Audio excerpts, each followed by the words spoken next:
Lokesh கனகராஜோட DC படம் பார்த்தாச்சு. So அதை பத்தி பேசலாம். Welcome to Thiru season. நான் உங்க திருச்சி. ஸோ படம் வந்து எப்படி இருக்கு அப்படின்னு பார்க்கறதுக்கு முன்னாடி சிம்பிளான ஒரு ஒன்லைன் பார்ப்போம். அதாவது இந்த படம் வந்து வழக்கமான ஒரு கதை தாங்க. அதாவது நம்ம லோகேஷ் கனகராஜ் ஒரு கேங்ஸ்டர் இருப்பாரு. அவங்க கேங்குக்குமே போலீஸுமே வந்துட்டு ஒரு கிளாஸ் ஒன்று ஆரம்பிச்சிடும். ஸோ அதுக்கப்புறம் கேப்டன் மூஸ் கேம் அப்படின்ற மாதிரி தான் படம் கொண்டு போயிருப்பாங்க.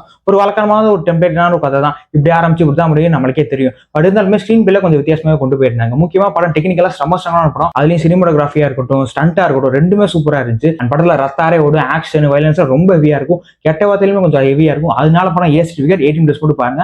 ஸோ அதை மைண்ட்ல வச்சுக்கோங்க. அண்ட் படத்துல வந்துட்டு அனிருத் மோட் இல்லைன்னா படம் ஒண்ணுமே இல்லை அப்படின்ற மாதிரி இருக்கும். ஏன்னா பொதுவாக ஒரு சில படத்துல வந்துட்டு இந்த விஷயம் படம் ஒண்ணுமே இல்லை அப்படின்ற ஃபீல் கொடுக்கும். அந்த மாதிரி தான் அனிருத் போட மியூசிக் இந்த படத்துக்கு. ஏன்னா மனுஷன் அப்படி சூப்பரா வச்சிருக்காரு. ஒரு சில சீன்லாம் பார்க்கும்போது ரொம்ப சிம்பிளான சினிமா தான் இருக்கும். பட் அவரோட மியூசிக்கோட பார்க்கும்போது செம்ம பயங்கரமா கேட்டா அப்படின்ற ஃபீல் நமக்கு கண்டிப்பா இருக்கும். முக்கியமா ராகா ஆஃப் ரிவெஞ்ச் அந்த பிஜிஎம் வர போர்ஷன்ஸ் எல்லாமே செம்மையா இருக்கு. அதே மாதிரி வந்துட்டு லோகேஷ் கனகராஜ் ஆக்டரா சூப்பரா பண்ணியிருக்காரு. டேரக்டரா அவர் போன வருஷம் ஆகஸ்ட்ல கூலி ஒரே ஒரு படம் பண்ணாரு.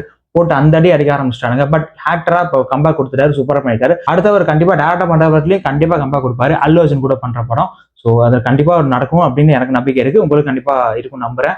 எனக்கு ஒரே விஷயம் சொல்லணும் போல இருக்கு. ஒரு மனுஷன் வந்து லைட்டா ஸ்லிப் ஆயிட்டானா அவனை தூக்கி விடணுமே தவிர்த்து போட்டு அந்த அடி அடிச்சு அவனை காணாம போய்க்கிறதுலாம் வந்துட்டு இது என்ன ஒரு லாஜிக்குன்னு தெரியல. அந்த மனுஷன் எவ்வளவு நல்ல படம் கொடுத்தாரு. அப்பெல்லாம் வந்து தூக்கி வச்சு கொண்டாடுனீங்கல்ல. ஒரு படம் லைட்டா ஸ்லிப் ஆயிட்டு அப்படியே போட்டு அந்த அடி அடிக்கிறதா? அது எந்த வகையான ஒரு லாஜிக் சத்தியமா எனக்கு தெரியல. ஸோ அது அவருக்கு மட்டும் இல்லை, நிறைய பேர் இங்க அப்படிதான் நடக்குது. சரி, ஓகே. அந்த படத்துல வந்துட்டு வாமிகா காபி அவங்க சூப்பரா பண்ணிருக்காங்க. எனக்கு பர்சனலா ரொம்ப பிடிச்சிருந்துச்சு. செகண்ட் ஹாஃப்ல செம்மையா பண்ணிருக்காங்க. அண்ட் சஞ்சனா அவங்களே சூப்பரா பண்ணிருந்தாங்க. லிமிட்டடா வந்தாலுமே அந்த போர்ஷன் சூப்பரா பண்ணிருக்காங்க. அந்த படம் வந்து யாருக்கு செட் ஆகும் செட் ஆகாது அப்படிங்கிறத நான் கிளியரா சொல்லிடுறேன். உங்களுக்கு ஆக்ஷன் படம், வயலன்ஸ் படம் விரும்பி பாப்பீங்கன்னா இந்த படம் உங்களுக்கான படம் தான். கண்டிப்பா மிஸ் பண்ணாம தேட்டர்ஸ்ல பாருங்க. மற்றபடி உங்களுக்கு கமர்ஷியல் ஆடியன்ஸ், ஃபேமிலி ஆடியன்ஸ் இந்த படம் கண்டிப்பா உங்களுக்கு செட் ஆக வாய்ப்பே இல்லை. ஏன்னா படத்துல வந்து கொஞ்சம் அந்த மாதிரி விஷயங்கள் ஹெவியாவே இருக்கு. வயலன்ஸ் அந்த மாதிரி விஷயத்த சொல்றேன். ஸோ மற்றபடி எனக்கு இந்த டிசி படத்துக்கு மேல வந்து எந்த ஐடியாவுமே கிடையாது. பிளாங்கா தான் இருந்தேன். படம் வந்ததுக்கு அப்புறமே போலாமா வேணாமா அப்படின்ற மாதிரி தான் இருந்துச்சு. ஏன்னா இந்த மாசம் ஏகப்பட்ட படம் வருது. அதனால இந்த படம் சரி ஓகே ஸ்கிப் பண்ணிடுறோம், ஓடிடியில் பார்த்து போகிற மாதிரி இருந்தேன். பட் வந்து நிறைய பேர் பாசிட்டிவான ரெஸ்பான்ஸ் பார்த்துட்டு எனக்கு வந்துட்டு சரி ஏதாச்சும் கண்டிப்பா போய் பார்ப்போம் என்னதான் பண்ணிக்காங்க அப்படின்னு பார்க்கணும்னு எனக்கு ஒரு எக்ஸ்பீரியன்ஸ் கேட்டாச்சு. நான் போய் வந்து சீரியஸா சர்ப்ரைஸ் ஆயிட்டேன். என் நினப்பெல்லாம் அப்படியே தூக்கி போட்டுருச்சு. படம் உண்மையிலே ஒர்த்தா இருந்துச்சு. எனக்கு வந்து அதான் சொல்றேன்ல, எந்த ஐடியாவும் இல்லாமல் பிளாங்கா போனதுனால எனக்கு படம் ரொம்ப என்ஜாய் பண்ணி பார்த்து எனக்கு ரொம்ப பிடிச்சிச்சு. ஸோ நீங்களுமே அந்த மைண்ட் செட்டோட போங்க, உங்களுக்கு கண்டிப்பா படம் ஒர்க் அவுட் ஆகும். தர்ஷாலா போட் டிசி படம் ஒரு நல்ல ஒரு ஆக்ஷன் படம் அப்படின்னு கண்டிப்பா சொல்லலாம். படத்தை நீங்க பார்த்து உங்களுக்கு எப்படி இருந்துச்சு அப்படின்னு கீழே மறக்காம கமெண்ட்ல சொல்லுங்க.